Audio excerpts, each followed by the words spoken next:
வணக்கம். இந்த வீடியோவில் 2026ஆம் ஆண்டு பட்ஜெட் விலை உயரக்கூடிய பொருட்கள் என்ன, விலை குறையக்கூடிய பொருட்கள் என்ன என்பது சார்ந்து ஒரு தகவல்கள் வெளிவந்திருக்கின்றன. இது சார்ந்து முழு விவரத்தையும் பார்ப்போம். இந்த வீடியோவை தொடர்ந்து பார்க்கறதுக்கு முன்னாடி நம்ம சேனலை இதுவரைக்கும் சப்ஸ்கிரைப் பண்ணாதவங்க இந்த வீடியோக்கு கீழே இருக்க ரெட் கலர் சப்ஸ்கிரைப் பட்டன் அழுத்தி சப்ஸ்கிரைப் பண்ணிக்கோங்க. 2026-2027 நிதியாண்டுக்கான மத்திய அரசினுடைய பொது பட்ஜெட்டை மத்திய நிதியமைச்சர் நிர்மலா சீதாராமன் அவர்கள் பிப்ரவரி மாதம் 1ஆம் தேதி வரும் ஞாயிற்றுக்கிழமை என்று தாக்கல் செய்ய உள்ளார்.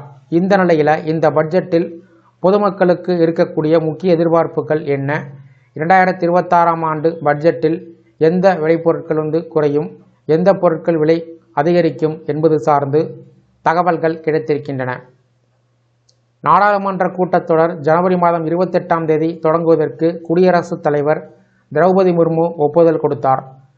ஜனவரி 18ஆம் தேதி தொடங்கி பிப்ரவரி 13ஆம் தேதி வரை பட்ஜெட் கூட்டத்தொடருடைய முதல் அமர்வு, மார்ச் 9ஆம் தேதி முதல் ஏப்ரல் 2ஆம் தேதி வரை பட்ஜெட் கூட்டத்தொடரின் 2வது அமர்வு நடைபெறும் என்று அறிவிக்கப்பட்டுள்ளது. நடப்பு ஆண்டினுடைய முதல் கூட்டத்தொடர் குடியரசுத் தலைவர் உரையுடன் ஜனவரி மாதம் 28ஆம் தேதி தொடங்கியது. அதனைத் தொடர்ந்து ஜனவரி 29ஆம் தேதி பொருளாதார ஆய்வறிக்கையினை மத்திய நிதியமைச்சர் நிர்மலா சீதாராமன் தாக்கல் செய்தார். இந்த நிலையில் இன்னும் 2 நாட்களில் பிப்ரவரி 1ஆம் தேதி 2026-27 நிதியாண்டுக்கான பட்ஜெட்டை காலை 11 மணி அளவில் மத்திய நிதியமைச்சர் நிர்மலா சீதாராமன் தாக்கல் செய்ய உள்ளார். ஒவ்வொரு ஆண்டும் மத்திய பட்ஜெட் தாக்கல் செய்யப்படுவது வழக்கமே. அந்த அடிப்படையில் பிப்ரவரி மாதம் 1ஆம் தேதி ஞாயிற்றுக்கிழமையாக இருந்தாலும் மத்திய பட்ஜெட் தாக்கல் செய்யப்பட உள்ளது குறிப்பிடத்தக்கது.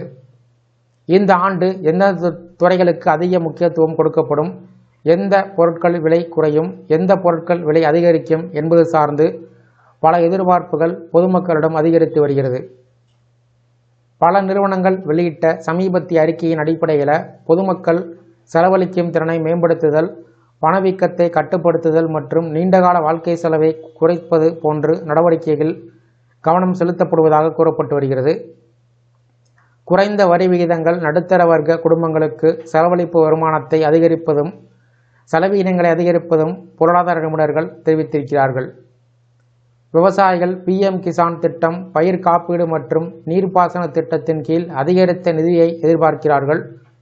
தொழில்துறை வளர்ச்சி கொள்கை ஆதரவு, வரி தளர்வு மற்றும் உற்பத்தியை ஊக்குவிப்பதற்கு அறிவிப்புகளை எதிர்பார்க்கிறார்கள். தனிநபர் வருமான வரியில் கூடுதல் நிவாரணம் வழங்கப்பட வேண்டும் என்பது முக்கிய கோரிக்கையாக இருந்து வருவது குறிப்பிடத்தக்கது. உற்பத்தியுடன் இணைக்கப்பட்ட ஊக்கத்தொகை PLI திட்டத்திற்காக விதிகளை எளிமைப்படுத்த வேண்டும் என்று ஆட்டோமொபைல் துறையின் கீழ் மற்றொரு கோரிக்கை. விலை உயர்ந்த வீட்டு உபகரணங்கள் மற்றும் நுகர்வோர் பொருட்கள் மீது வரிச்சுமை அரசு குறைத்தால் இந்த துறை கணிசமாக பயன்பெறும். அந்த வகையில் இந்த பட்ஜெட்டில் மின்சார வாகனங்கள், செல்போன், லேப்டாப் உள்ளிட்ட மின்னணு பொருட்களை உற்பத்தி செய்ய பயன்படுத்தப்படும் சாதகங்களுக்கான இறக்குமதி வரி மற்றும் மானியம் அறிவிக்கப்பட இருப்பதாக தகவல்கள் வெளிவந்திருக்கிறது. அப்படி ஒருவேளை அறிவிப்பு வெளியாகும் பட்சத்தில் இந்த பொருட்களின் விலை ஏப்ரல் மாதத்திலிருந்து கணிசமாக குறைய வாய்ப்புகள் உள்ளது. வரி சலுகை காரணமாக ஐரோப்பிய ஒன்றியத்திலிருந்து இறக்குமதி செய்யக்கூடிய சில சொகுசு வகை கார்கள் மற்றும் மதுபானத்தின் விலை குறைவதற்கு வாய்ப்புகள் உள்ளது. வருமான வரி சலுகையில் மூலம் நடுத்தர வர்க்கத்தினர் கையில் பணப்புழக்கம் அதிகரிப்பு செய்யப்படலாம். இந்த பட்ஜெட்டில் வீட்டு வசதி சார்ந்த பொருட்கள் விலை குறைய வாய்ப்பு இருப்பதாக கூறப்பட்டு வருகிறது. திடீரென அதிகரிக்கும் உணவுப் பொருட்களின் விலை பணவீக்கம் பொதுமக்களிடம் ஒரு முக்கிய கவலையாக இருந்து வருகிறது. இல்லத்தரசுகளின் முதன்மையான கோரிக்கை சமையல் எரிவாயு விலை, LPG சிலிண்டர் விலை குறைக்க வேண்டும் என்பதாகும்.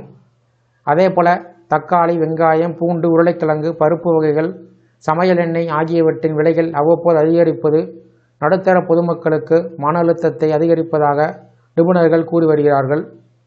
அன்றாட தேவைகளுக்காக அத்தியாவசிய பொருட்களின் விலையினை சீராக வைத்திருப்பதற்கு அரசு நடவடிக்கை எடுக்க வேண்டும் என்றும் கோரிக்கைகள் வைக்கப்பட்டிருக்கிறது. அதேபோல கிராமப்புற பெண்களுக்கு வேலைவாய்ப்பை உறுதி செய்யக்கூடிய வகையில் மத்திய அரசு VBG, ராம்ஜி போன்ற புதிய திட்டத்தை அறிவிக்க உள்ளது. இது இல்லத்தரசியின் வருமானத்தை பெருக்குவதுடன் குடும்பத்தின் பொருளாதார நிலைமையை மேம்படுத்தும் உதவும் என்று நம்பப்படுகிறது. வர இருக்கும் மத்திய பட்ஜெட்டிலிருந்து ரியல் எஸ்டேட் துறையின் மிகப்பெரிய எதிர்பார்ப்பு மலிவு மற்றும் நடுத்தர வருமான வீடுகள். அதேபோல் பொதுமக்கள் அதிக கவனம் செலுத்தும் மற்றொரு துறை வீட்டு வசதியாக இருக்கிறது. அந்த வகையில் மலிவு விலை வீட்டு வரம்பை ரூபாய் 25 லட்சத்திலிருந்து ரூபாய் 35 லட்சமாக உயர்த்த வேண்டும். நகர அளவை அடிப்படையாக கொண்டு வரையறைகளை சரி செய்யவும் CII பரிந்துரைத்திருக்கிறது. வீட்டுக்கடன் வட்டிக்கான வரி விலக்கு வரம்பை அதிகரிக்க வேண்டும். வருமான வரி பிரிவு 80C மற்றும் 24Bயின் கீழ் நிவாரணம் வழங்கப்பட வேண்டும் என்றும் கோரிக்கைகள் விடுக்கப்பட்டிருக்கிறது. இவை அனைத்தும் நிறைவேற்றப்படுமா அல்லது நிறைவேற்றப்படாதா என்பது சார்ந்து மத்திய பட்ஜெட் தாக்கல் செய்யப்பட்டு அறிவிப்பு வெளிவந்தவுடன் தான் தெரிய வரும். இந்த கோரிக்கைகள் சார்ந்த உங்களுடைய கருத்துக்கள், சந்தேகங்களை கமெண்ட் செக்ஷனில் பதிவிடுங்க. வீடியோ பிடிச்சிருந்தா வீடியோக்கு ஒரு லைக் பண்ணுங்கள். இந்த வீடியோவை அனைவருக்கும் ஷேர் பண்ணுங்கள். மற்றொரு பயனுள்ள வீடியோவில் சந்திப்போம். நன்றி.